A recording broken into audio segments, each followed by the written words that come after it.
काल में जब भगवान भोलेनाथ ने राम कथा का निर्माण किया,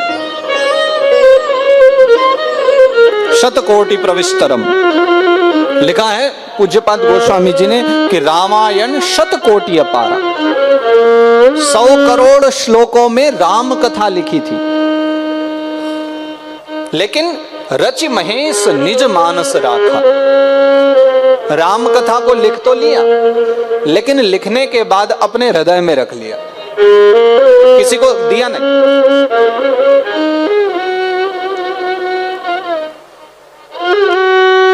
लोगों में खबर पहुंची भगवान भोलेनाथ ने राम कथा का निर्माण किया है। इधर से देवता चले, उधर से दैत्य चले, तो पृथ्वी लोक के देवता मनुष्य भी कहां पीछे रहते, मनुष्य भी चले कैलाश पर।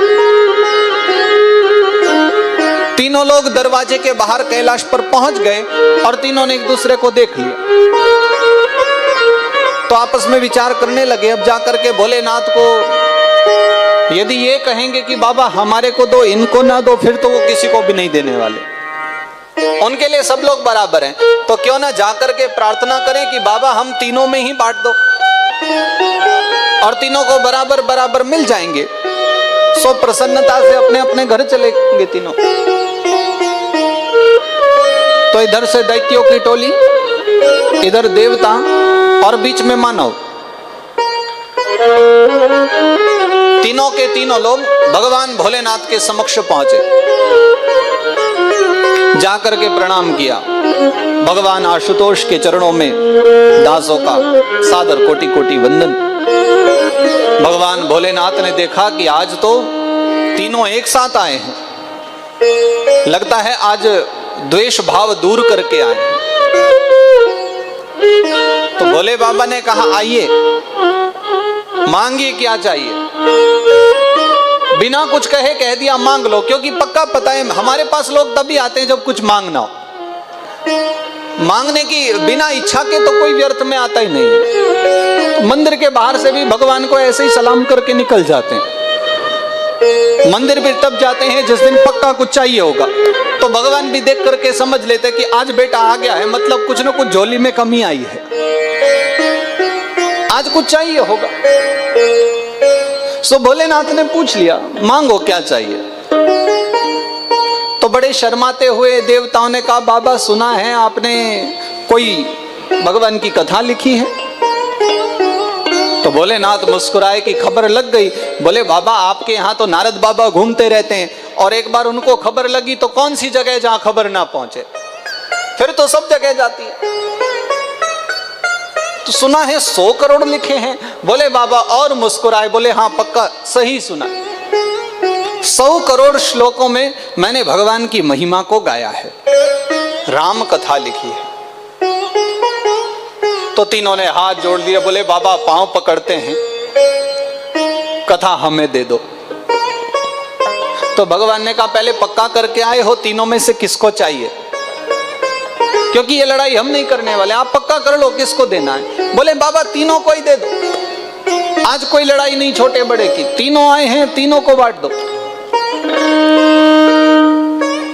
तो भोले बाबा ने कहा लेकिन आपको देने का लाभ क्या है, कथा तो हमारे पास रहे वो भी बहुत है ना।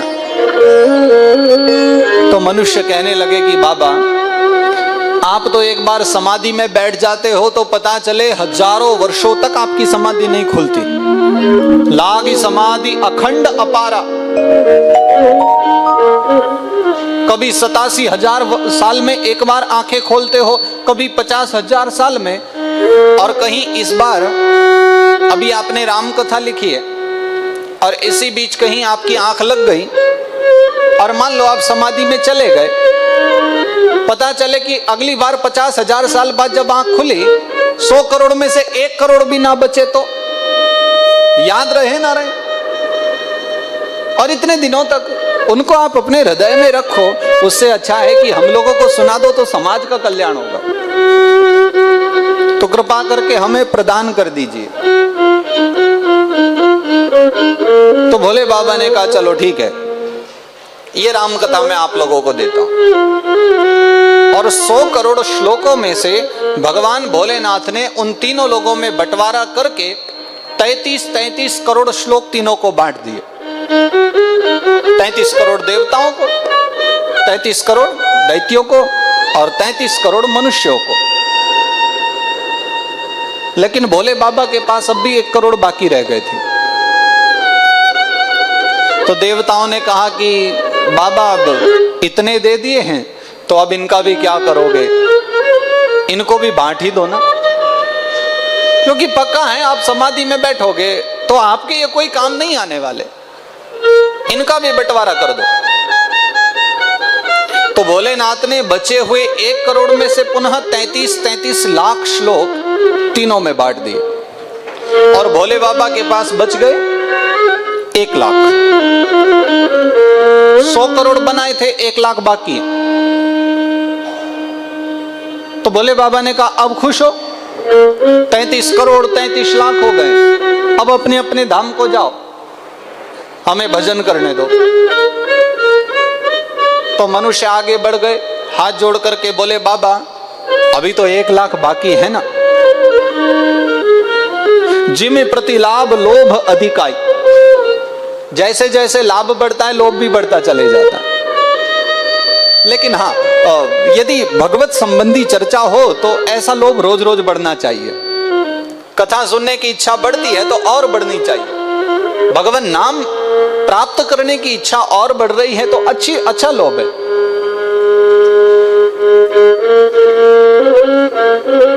मनुष्यों ने कहा कि बाबा एक बार देवताओं के कहने पर दिया है, हमारे कहने पर नहीं दोगे, ये तो भेदभाव होगा ना, और आप भेदभाव नहीं करते, तो कृपा करके ये भी बांट दीजिए।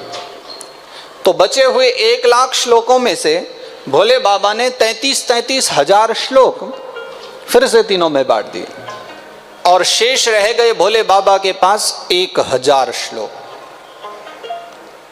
तो भोले बाबा ने दैत्यों की तरफ देखा, बोले एक बार तो तुम्हारी तरफ से भी बांटना पड़ेगा, क्योंकि नहीं फिर तुम बुरा मानोगे और भेदभाव करना नहीं है। सो बचे हुए 1000 श्लोक में से 300 श्लोक भोले बाबा ने और बांटे और 100 करोड़ श्लोकों में से करोड़ निकल गए, अब खाली 100 बाकी रह गए, सब बांट दिए।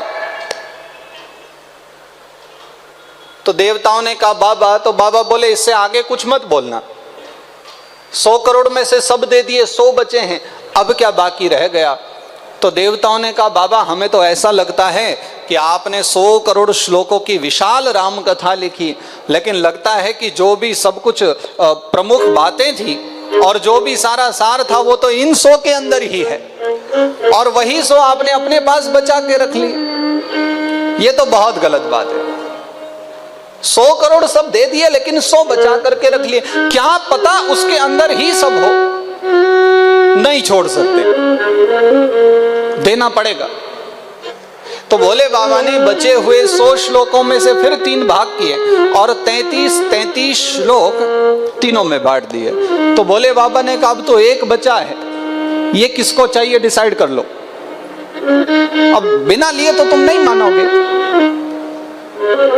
मनुष्यों ने कहा बाबा हम ज्यादा प्यारे हैं। भोले बाबा ने कहा इस काम में किसी से कोई भेदभाव नहीं, पक्का करो चाहिए किसको। तीनों ने कहा कि जब अब तक तीनों में बांटा है, इसे भी तीनों में बराबर ही बांटो। श्लोक तो 1 ही बचा है, लेकिन अभी याचक 3 हैं। सो भोले बाबा ने श्लोक के भी 3 भाग किए। ये जो श्लोक था अनुष्टुप छंद का, 32 अक्षरों का श्लोक, अनुष्टुप छंद के श्लोक में 32 अक्षर रहते हैं। तो भोले बाबा ने इस अंतिम श्लोक के 10 अक्षर तीनों लोगों में फिर से बांट दिए और भोले बाबा के पास रह गए सिर्फ 2 अक्षर। अब जैसे ही दैत्यों ने कहा कि बाबा 2 बचे हैं, भोले बाबा बोले यदि अब भी पेट ना भरा हो तो कुछ दिन रुको, 100 करोड़ फिर से लिख करके दे दूंगा, लेकिन इन 2 अक्षरों की तरफ मत देखना, क्योंकि ये जो 2 अक्षर रहेंगे तो 100 करोड़ फिर से लिखे जाएंगे, और ये 2 अक्षर नहीं रहे तो 100 करोड़ क्या 1 श्लोक भी नहीं लिखा जाएगा। क्योंकि जिस सार की बात तुम लोग कर रहे थे ना, वो सार ये 2 अक्षर ही हैं। अब आप तो इतने भक्तिमान लोग हैं कि आप सब समझ ही गए होंगे वो 2 अक्षर क्या हैं। वो हमारे प्रभु का श्री राम नाम है।